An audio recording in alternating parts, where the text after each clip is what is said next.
Bonsoir tout le monde. Bon, vous savez que ce soir, c'est un jour de fête. Ah oui, oui. De quelle fête? La fin de la fondation. C'est comme ça. Vous avez l'air donc bien informé. Par hasard. Le mot par hasard. Ah oui, c'est ça. On est le 24 du mois de Kislev, qui est une date très importante du calendrier juif. C'est le jour où le général Allenby a reçu les clés de la ville de Jérusalem. Le général Allenby était à la tête des forces alliées britanniques qui faisaient la guerre aux Ottomans, qui, pour ceux qui se rappellent, peut-être qu'il y en a certains d'entre vous qui s'en rappellent, dominaient Israël à l'époque.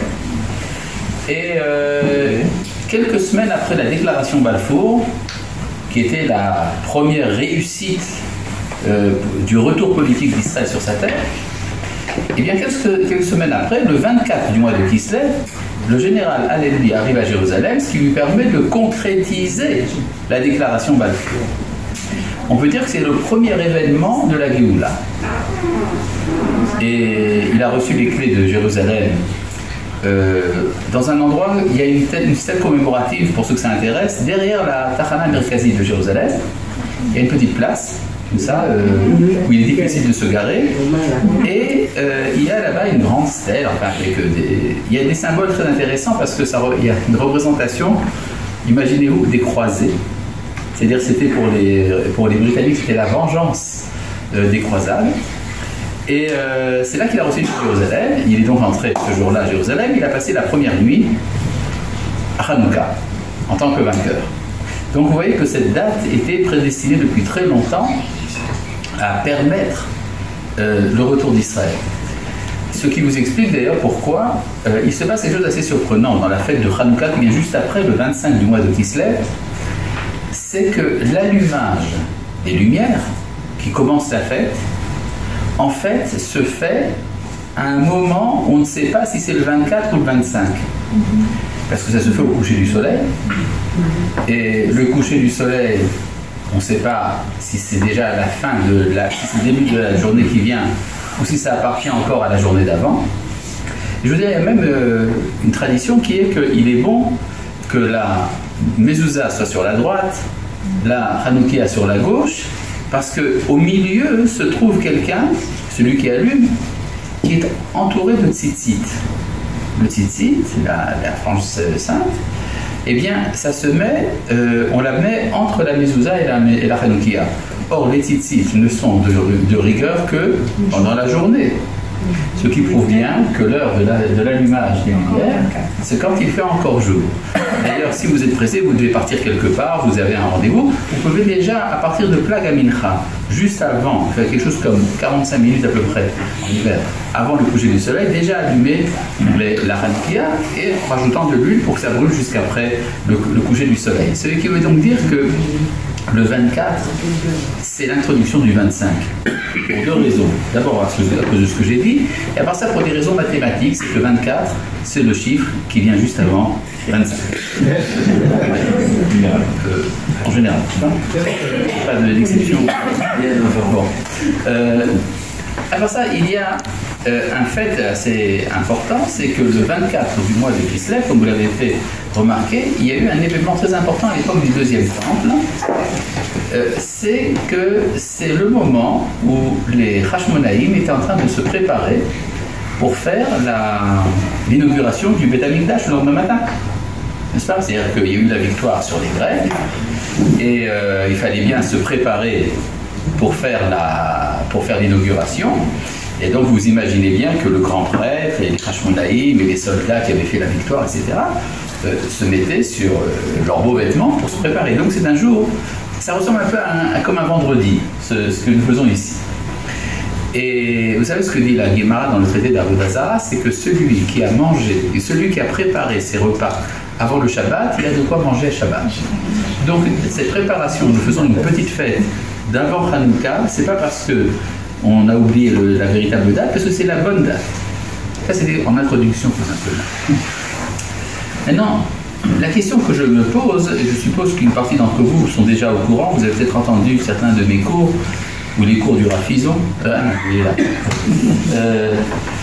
c'est que on peut se demander, mais qu'est-ce qu'il leur a appris au Hashmonaïm, les Asmonéens, comme on dit, les Maccabées, qu'est-ce qu'il leur a appris de décider que l'inauguration du Beth Amikdash qui avait été profané par Antiochus, ça se ferait le 25 Kislev. Hein? Café? Hashmonaïm? J'ai rien compris. Non, si vous parliez clair, ça serait utile, mais... Non, vous avez laissé tomber? Khanoum le café. Ah, c'est ça, Khanoum le café, c'est ça. Oui, mais le problème, c'est que cette explication, Khanoum et café, ils se sont arrêtés, ils se sont reposés le 25. Tout ça, c'est très joli, mais c'est des drachot, donc ça se trouve dans la littérature rabbinique. Mais on demande quelle est la raison historique. La raison historique est écrite noir sur blanc dans le livre des Hashmonaïm. Dans le premier livre des Maccabées, il est dit que c'était 3 ans, jour pour jour, après la profanation du Beth Amikdash par Antiochus. Maintenant, Antiochus n'était pas n'importe qui, il n'a pas simplement profané, il a fondé un temple païen dans le Beth Amikdash. Il a introduit une statue de Zeus olympien dans le Kodesh HaKodashim. Il a fait sacrifier un cochon, vous vous rendez compte, un cochon, sur l'autel. C'est vraiment une cochonnerie. Je crois que c'est 15 après le 25. Quoi? Ils sont rentrés le 15. Une seconde. Et donc, il a fait. Non, mais Antiochus, il a fait ça le 25. Il a fait ça le 25. Et donc, pour lui donner pion, pour lui montrer que on réagit à ce qu'il fait, 3 ans, jour pour jour, après qu'il ait fait son inauguration du Beth Amikdash, de son Beth Amikdash à lui, qui était un Beth Amikdash idolâtre, alors les Hashmonaïm ont restitué le culte du temple. Donc, la raison pour laquelle on a fait Hanouka le 25 du mois de Kislev, c'est parce que c'était le jour de Hanouka. Oui, de l'inauguration du temple païen à Jérusalem. Maintenant, la question qui se pose, mais qu'est-ce qui lui a appris à Antiochus de décider que le jour où il profanerait le Beth Amikdash des Juifs, ça serait le 25 Kislev? Qu'est-ce qu'il lui a appris? Tout simplement parce que c'était la fête de l'inauguration du deuxième temple, n'est-ce pas? Comme vous l'avez vu dans le livre Haggai, au chapitre 8, il est dit en toutes lettres, une prophétie qui apparaît le 24e jour du mois de Kislev, et il est dit là-bas en toutes lettres que c'est le jour où a été fondé l'autel dans le Beth Amikdash, bien qu'il n'y ait pas eu d'inauguration officielle, puisque l'inauguration a eu lieu 4 ans plus tard. Mais l'autel a été fondé et on a commencé à faire des sacrifices le lendemain, le 25 mois de Kislev. Donc les Juifs, chaque année, faisaient la fête le 25 Kislev. Antiochus, voyant ça, veut les humilier, il fait sa fête le 25 Kislev. Les Hashmonaïm réagissent, font la fête le 25 Kislev. Et puis finalement, le deuxième temple est détruit. Mais Allenby vient restaurer la fête de Hanouka. Il lui donne une actualité dans notre modernité, le 25 du mois de Kislev. Jusque-là, ça vous va? D'accord? Maintenant, la question qui se pose, c'est de savoir, mais qu'est-ce qu'il leur a appris? Oui, ces prophètes qui ont organisé l'inauguration de l'autel le 25 du mois de Kislev, ils avaient quand même une raison de le faire. N'est-ce pas? La question est bonne? On donne la réponse. Qui fait côté de moi? C'est le jour le plus long de l'année. C'est le jour le plus long de l'année. La nuit. Ah, c'est la nuit. C'est la nuit. Ah, décide-toi, la nuit ou la nuit? Et alors, c'est la nuit. Et alors, il y a aussi, ils auraient pu faire ça également le jour le plus long de l'année, ou bien ils auraient pu faire ça à l'équinoxe. Pourquoi précisément prendre le jour le plus court de l'année? Ou la nuit la plus longue? Hein? Il doit y avoir une raison à ça. En fait, c'est qu'il y avait déjà une fête antérieure. Mais d'où est-ce que vient cette fête? Hein? Non, pas du tout. Pas du tout. La raison pour laquelle il y avait une fête le 25 Kislev, c'est parce que c'était le jour de la fête des Lumières. Ben oui, le jour de la fête des Lumières. C'est quoi la fête des Lumières? Ben, c'est très simple. Vous savez avec quoi est-ce qu'on illuminait avant qu'il y ait l'électricité? Avec de l'huile. Bon.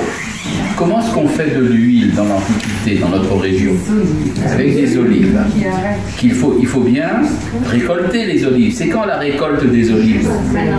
C'est maintenant. C'est pour ça quand vous vous promenez dans Yehuda et Shomron, à ce moment-là, il n'y a aucune pierre qui vous est lancée. Pourquoi? Parce que c'est le moment de la récolte. Et que si elle couvre feu, c'est fichu avec la récolte de l'huile.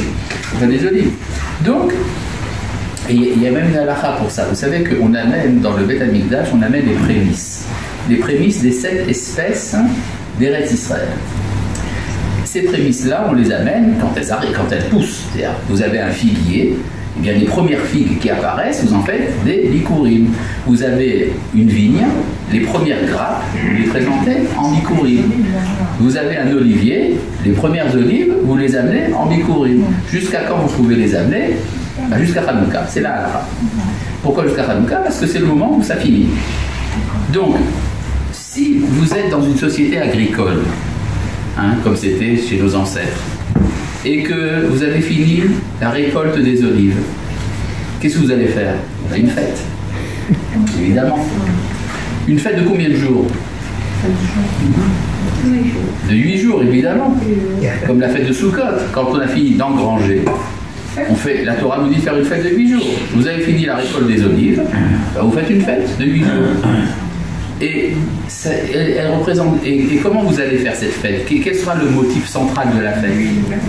De l'huile. Et que vous le faites avec l'huile, vous allumez et vous faites des beignets. D'accord? Et comme c'est l'hiver et que les agriculteurs n'ont rien à faire dehors pendant une nuit d'hiver, ben vous jouez à la toupie. D'accord? Ça veut dire que il y avait donc une fête des Lumières à l'époque qui était liée à un fait agricole, tangible. Le fait que c'est le moment où la lumière prend son importance. Ça vous explique aussi pourquoi est-ce qu'on dit qu'il a fallu attendre 8 jours. Il y a un midrash comme ça. À l'époque des Hashmonaïm, il a fallu attendre 8 jours pour faire de l'huile pure. Pourquoi est-ce qu'ils avaient besoin d'attendre 8 jours? Parce que c'était le moment où on commençait à presser des olives. Avant, il n'y avait pas. Il n'y avait plus d'huile. L'huile de l'année dernière était finie. Donc c'est le moment où il fallait commencer. Donc c'est pour ça que ça leur a pris 8 jours. Donc, mais ça explique toujours pas. Parce que, pourquoi est-ce que les prophètes ont pensé qu'il fallait inaugurer l'autel le jour de la fête des Lumières et pas un autre jour? Vous avez compris ma question, en fait? Ouais. Faites pas cette tête-là, c'est une question c'est parce que est-ce que la présence de Dieu était manifeste dans le temple? Oui ou non? À l'époque du premier temple, nous savons avec certitude, il y avait manifestation de la présence de Dieu, la Shekhinah. Qu'en est-il de l'époque du deuxième temple? Il n'y avait pas, n'est-ce pas? La Gemara nous dit, le Talmud nous dit expressément que la Shekhinah n'a pas résidé dans le deuxième temple. Maintenant, vous regardez dans les prophètes de l'époque, ils vous disent Ineni ba veshachati betocher, voilà que je reviens résider en toi. Bon, alors, comment les prophètes n'ont pas étudié la Gemara? La Gemara dit qu'il n'y avait pas la Shekhinah. Et les prophètes disent qu'il y avait la Shekhinah. Ça veut dire qu'il y avait une mini Shekhinah. Il y avait une Shekhinah, mais c'était pas la même chose. C'était pas si manifeste que ça. C'était une petite Shekhinah. Shekhinah minuscule. Alors, à quoi ça ressemble une Shekhinah minuscule? Ça ressemble à une petite bougie dans l'obscurité. C'est comme ça qu'était ressenti le deuxième temple par nos ancêtres, et c'est pour ça qu'ils ont fait cette inauguration ce jour-là. N'est-ce pas? Maintenant, vous avez sur le bout de la langue, mais pourquoi est-ce qu'il y a une fête des Lumières, justement, agricole, précisément à cette époque? Alors, c'est dans le traité de Avodah Zarah, page 8a, où il est dit en toutes lettres que le premier homme, quand il a vu que les nuits devenaient de plus en plus longues, il s'est dit, c'est terrible, c'est que le monde est plongé dans l'obscurité à cause de moi. Il a fait un jeûne de 8 jours, et puis quand il a vu que les nuits commençaient à se raccourcir et le jour à se rallonger, Alors il s'est dit, ah, c'est donc dans l'ordre de la nature, il a fait une fête de 8 jours. Et comme le jour le plus court de l'année, c'est le 21 décembre, et que ça prend quand même quelque chose comme 3 jours pour se rendre compte que le jour s'allonge, alors il est arrivé au 24 décembre au soir, il a fait une fête de 8 jours jusqu'au 1er janvier. N'est-ce pas? Cette fête, dit la Guémara, est devenue la fête des Saturnales à Rome. Il y avait une fête à Rome, la fête des Saturnales, qui était liée au dieu Saturne, évidemment, et qui était liée également au fait qu'il y a un plus grand resplendissement de la lumière à partir de ce moment-là. Eh bien, c'est, disons, en gros, moyennement, si vous faites la moyenne, sur de nombreuses années, ça tombe à peu près à Hanouka, n'est-ce pas? Et donc, c'est devenu, d'ailleurs, chez les chrétiens aussi, ils ont fait une fête avec ça, ils ont appelé Noël, et ils ont inventé que leur fondateur était né à ce moment-là, parce qu'ils voyaient en lui la lumière. D'accord? Et donc, en fait, ça veut dire que depuis très longtemps, la fête, le 25 du mois de Kislev, était le jour de la lumière, surtout que c'est le 25e mot de la Torah, c'est lumière, n'est-ce pas? Lumière, et c'est dans le 3e verset, parce que c'est dans le 3e mois à partir de la création du monde, dont tout s'explique, d'accord? Maintenant, pour tout vous dire, c'est pas tout à fait un hasard, enfin c'est même pas tout à fait sans signification, le fait qu'il y a un rapport entre le 25 qui se lève, notre fête de Hanouka, et la fête des Goïms. Il y a un rapport, mais je vous demande un peu de patience. Tout d'abord, essayons de comprendre un peu ce qui s'est passé avec la fête de Hanouka. Vous savez que la Guémara nous dit que l'obscurité dont il est question dans la création du monde, ben cette obscurité, c'est la Grèce. Puisque la Torah nous dit que le monde était bouleversé à son origine. Tohu, Bohu, Choshech, Tehom. Tohu, c'est Babylone. Bohu, c'est la Perse. Choshech, l'obscurité, c'est la Grèce, qui a obscurci les yeux d'Israël. Et Tehom, l'abîme, c'est Rome. C'est Rome. D'accord? Et Rome avec ses douceurs, Rome, sweet Rome. Et c'est dans Astérix. Et donc, il y a. C'est l'étoile. Et donc, pour en revenir à Moudon, c'est que à l'époque, la Guémara est très sévère envers les Grecs. On dit c'est l'obscurité. Et ça ne tient pas la route, cette histoire. C'est-à-dire, de toutes les civilisations, les Chachamim ont décidé de désigner la Grèce par le terme de obscurité. Mais c'est de l'obscurantisme de dire une chose pareille. Vous vous rendez compte? La Grèce qui nous a donné l'esprit scientifique, la méthode scientifique, les arts, l'esthétique, la démocratie, la philosophie, et les Juifs ont trouvé à dire de tout cela que obscurité. Donc ça ne va pas à la tête. D'accord? C'est incroyable. Il y a un midrash qui dit par exemple qu'Alexandre le Grand est appelé le triple bélier, Haïl Ameshulash. Pourquoi? Parce qu'il a fait la conquête du nord, du sud et de l'ouest du monde, mais n'a pas réussi à vaincre l'est. Parce que l'est, c'est l'origine de la lumière. Donc à nouveau, vous voyez, conflit obscurité et lumière. Et donc les Chachamim n'aiment pas les Grecs. N'est-ce pas? C'est incroyable. Surtout que, il faut savoir que les Grecs, eux, ils nous aimaient. Oui, les Grecs, ils aimaient les Juifs. Il y a beaucoup de témoignages. Je vous en donnais un parmi tant d'autres. Il y avait un philosophe du nom d'Aristote, dont vous avez certainement entendu parler, et qui avait un élève du nom de Cléarque. Cléarque.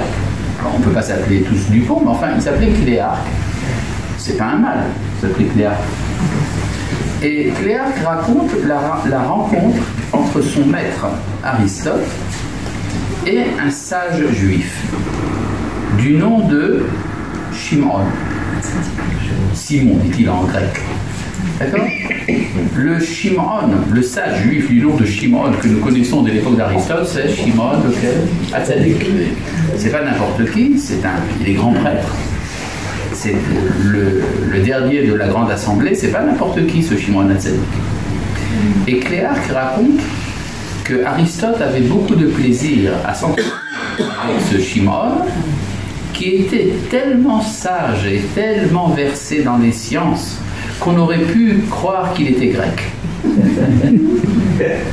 Bon, ça fait déjà un premier X, c'est là qu'on voit de quelle manière les Grecs jugent une civilisation. Est-ce qu'elle ressemble à la ou pas?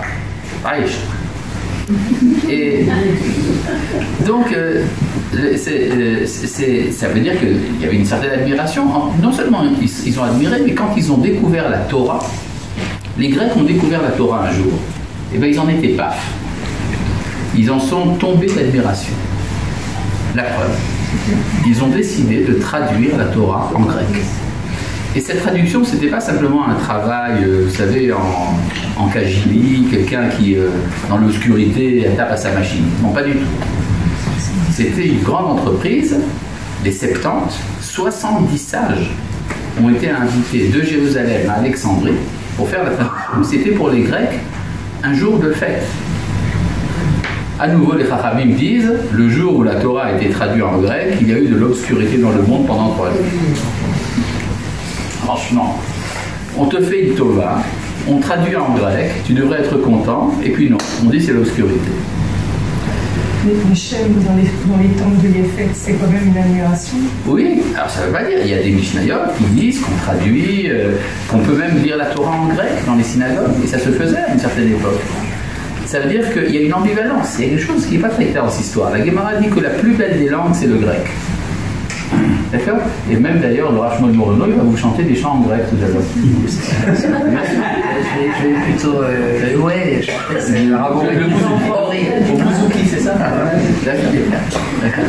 Enfin, je sais pas, si vous avez été, je sais pas, voir l'Acropole, hein, c'est joli, non? Il y avait de l'art, il y a de la réflexion là-dedans. Mais tu peux t'asseoir. Il y a des chaises, il y en a plus, il y en a plein. En petit, en voilà. Mais vous voulez bien donner des chaises à ce jeune homme? Non, plus qu'une suffit, ça sera utile, vous voyez. Bon. Et donc, on se demande donc ce que les Chachamim ont contre les Grecs. En fait, pour tout vous dire, quand il y a la seule chose qui peut obscurcir une lumière, c'est une autre lumière. Or, il y a déjà une lumière chez nous. Et il y a une interférence de la lumière grecque qui obscurcit notre lumière. C'est justement parce que nous savons à quel point la Grèce est lumineuse que nous avons pu dire qu'elle nous a obscurci les yeux. C'est comme quand vous regardez quelque chose de très brillant, vous êtes obligé de fermer les yeux. D'accord? Ça éblouit. Effectivement, les Juifs ont été éblouis par la sagesse grecque. Mais justement, c'est ça le problème. Il y a un texte de Rabbi Saadia Gaon dans lequel il explique pourquoi est-ce que qui explique où est-ce que la Torah a parlé de la victoire des Hashmonaïm. Il faut bien que la Torah en ait parlé. C'est une chose tellement importante. Il est impossible que la Torah n'ait rien dit, au moins par allusion, à cet événement. Et Rabbeinu Saadia Gaon trouve l'allusion à Hanouka dans la bénédiction que donne Moshe à la tribu de Lévi. Les Hashmonaïm étaient des Kohanim. Les Kohanim sont de la tribu de Lévi. Et donc, dans la bénédiction que donne Moshe à Lévi se trouve l'allusion. Où est-ce qu'il est écrit? Barech Hashem Helo. Éternel bénit son armée. Ça veut dire qu'il y avait une guerre dirigée par les fils de Lévi. Ufoal Yadav Tirtse, agrée l'action de ses mains. Mehatz Motnaim Kamav, frappe à la hanche ses ennemis.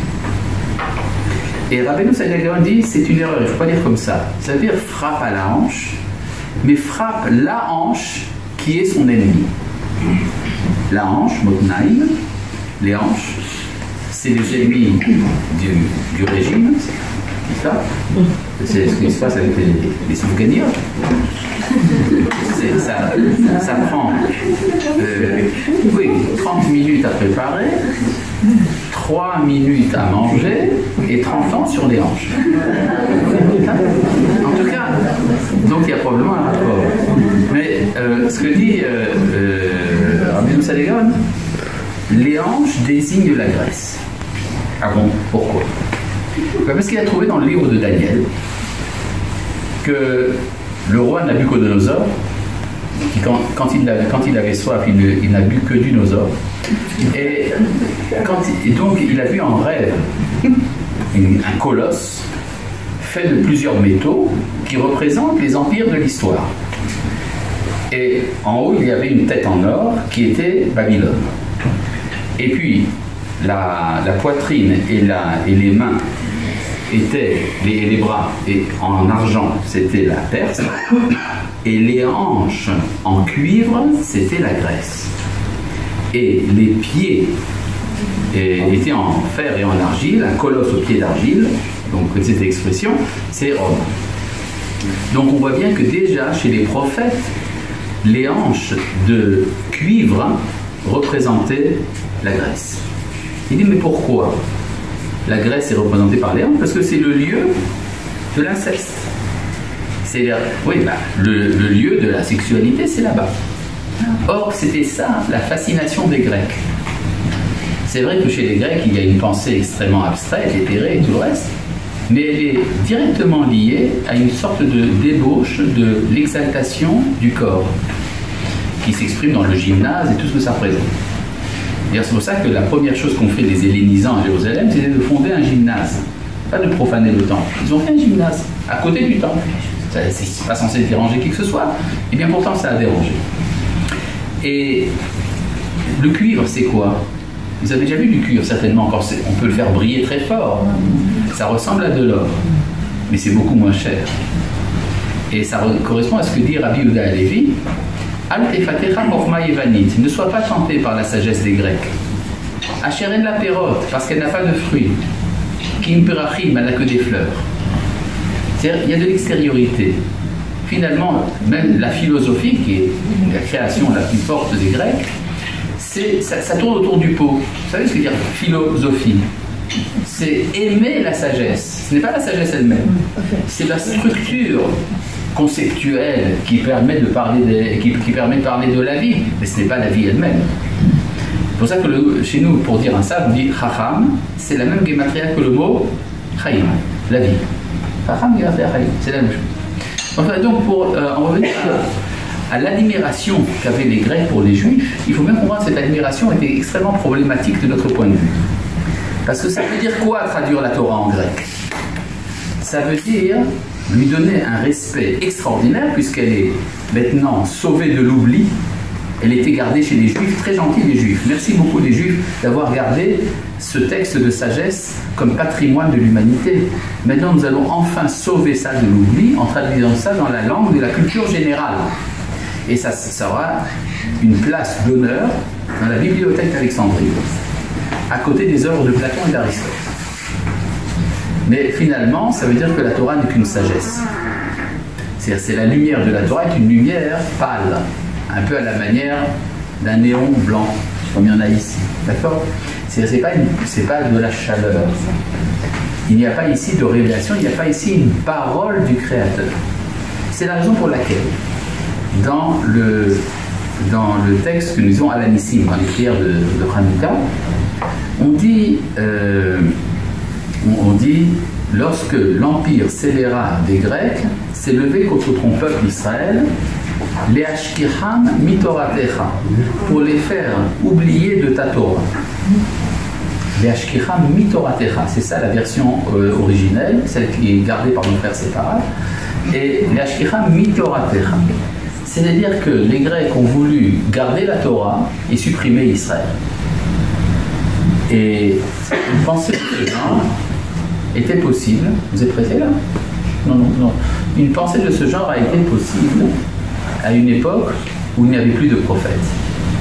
tant qu'il y avait des prophètes, on savait que la Torah est une parole, que c'est Dieu qui parle à son peuple.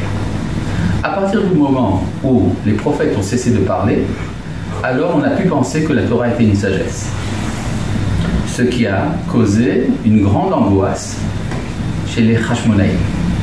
Parce que quand ils ont vu ça, ils se sont dit peut-être que la victoire militaire que nous avons eue était uniquement une victoire militaire. Il a fallu pour cela, pour sortir de cette angoisse, un clin d'œil sous forme du miracle de la fiole d'huile pour dire que Dieu ne se fiche pas de notre fiole. C'est-à-dire qu'il ne nous a pas oubliés, même dans un temps où les prophètes ne parlent plus. Et bien pourtant, ça vous a fait rigoler, même dans un temps où Dieu ne parle plus, il intervient à travers l'histoire de son peuple, qui est une sorte de colonne vertébrale de l'histoire. Maintenant, puisque je vous ai tellement saoulé, je voudrais quand même dire quelque chose à propos du rapport entre la fête des Goïm et la nôtre à Hanouka. Quel est le contenu de la victoire des Hashmonaïm? Les Hashmonaïm ont une victoire extraordinaire, puisqu'ils ont restitué l'indépendance d'Israël et qu'ils ont purifié le temple. Mais vous savez, ils ont fait encore autre chose. Ils ont fondé le christianisme. Ils ont fondé le christianisme. Le christianisme. C'est une raison très simple. S'il n'y avait pas eu, c'est pas de leur faute, mais c'est indirectement de leur faute. Je vais expliquer pourquoi. S'il n'y avait pas eu le miracle de Hanouka, il n'y avait pas eu la révolte, qu'est-ce qui se serait passé? Eh bien, le temple de Jérusalem aurait, disons, plus ou moins continué à fonctionner. Peut-être qu'il y aurait eu un compromis avec les Grecs. En tout cas, il y aurait eu encore quelques familles d'enfants d'Israël qui, en Judée, auraient continué à pratiquer le monothéisme. Il y avait d'ailleurs des communautés juives en Babylonie qui n'étaient pas inquiétées par les Grecs et qui pratiquaient dans leur synagogue le monothéisme. Il y avait même d'ailleurs des juifs à Alexandrie qui eux aussi n'étaient pas inquiétés. Donc le monothéisme et le judaïsme ça aurait continué. Ça aurait été un folklore. Un folklore intéressant, les touristes seraient venus dans l'Empire séleucide ou l'Empire des Ptolémées pour voir qu'il y a encore des gens qui croient en un seul Dieu et qui n'ont pas d'idole. C'est intéressant quand même. C'est un peu comme on va voir un peu les Amish aux États-Unis. Il y a une secte comme ça. Et les Indiens.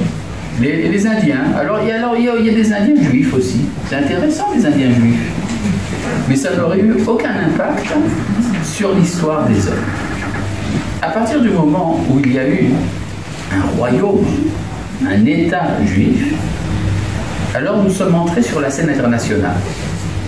À partir du moment où nous sommes entrés sur la scène internationale, les goïms ont commencé à se dire, tiens, mais qu'est-ce qu'ils ont à nous dire? Là, l'influence du judaïsme est devenue de plus en plus forte. Et c'était justement au moment de la chute de la philosophie grecque. C'est là qu'elle est entrée en décadence. Et cette fascination du judaïsme a été à l'origine du christianisme. C'est-à-dire que le christianisme, bien qu'étant idolâtre, a quand même certains avantages puisqu'il a permis la diffusion, c'est ce que dit le Rambam, il a permis la diffusion de la Bible. C'était pour ça qu'on dit dans le Alanissim, Ulecha asita Hashem kadol vekadosh be'olamecha. Tu t'es fait un grand renom dans ton monde.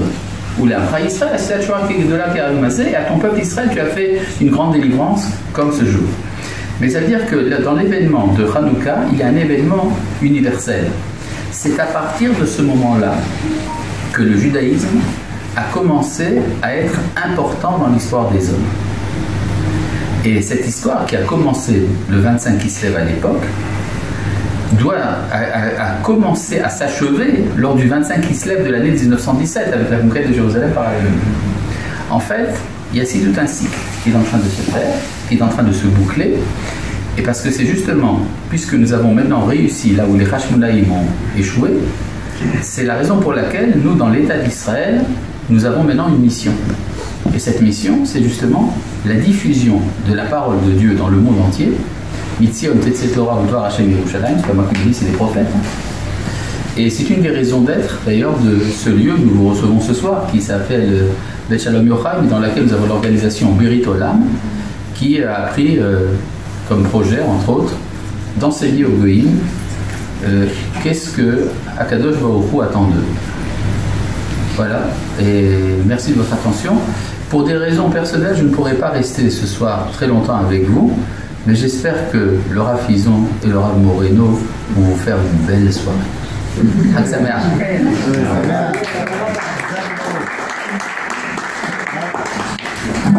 Maintenant on chante un peu.